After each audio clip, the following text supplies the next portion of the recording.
और आप जो कार्य कर रहे हैं उसके लिए मेरी उम्र आपको लग जाए, बस मैं ये चाहता हूँ। और एक किताब है महाराणा, जो कि रत्नू जी ने लिखी है।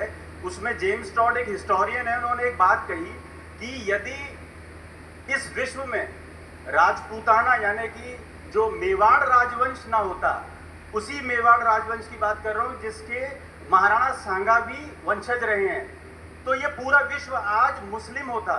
क्योंकि अरब की शक्ति और भारत की संपदा यदि एक हो जाती तो आज पूरा का पूरा विश्व। भाई साहब सॉरी, पर आपका सवाल क्या? आपका मेरा सवाल सिर्फ इतना है कि इस प्रकार के लोग जो महाराणा सांगा, जिनको चलता फिरता खंडहर कहा जाता था, एक हाथ नहीं था उनका युद्ध में काम आया धर्म की और देश की रक्षा के लिए, और एक आंख नहीं थी उनकी और एक पैर नहीं था उनका, ऐसे महान योद्धा के लिए, सनातनी हिंदू योद्धा के लिए इस प्रकार के शब्दों का इस्तेमाल जैसा कि एक नेता ने किया, उस पार्टी का नाम नहीं लूंगा महाराज, ऐसे व्यक्ति के साथ क्या होना चाहिए, बस ये मैं आपसे सवाल पूछना चाहता हूँ। देखो, ऐसे लोगों के साथ ही कानून के तहत कार्रवाई होनी चाहिए।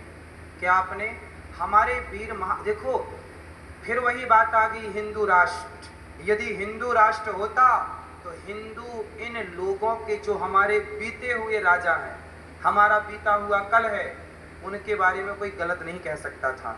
आज हम हिंदू राष्ट्र नहीं है, इसलिए कुछ भी कह के लोग चले जाते हैं और व्यक्ति विशेष की आज़ादी, स्वतंत्रता की बात करते हैं कि जी हमारी आज़ादी है, अभिव्यक्ति की आज़ादी, हम कुछ भी कहें, आपको क्या करना है। अगले सवाल पे आ जाते हैं जल्दी से। मैं फिर से कहूंगा प्लीज अपनी बात रखने की वजह सीधे सवाल पे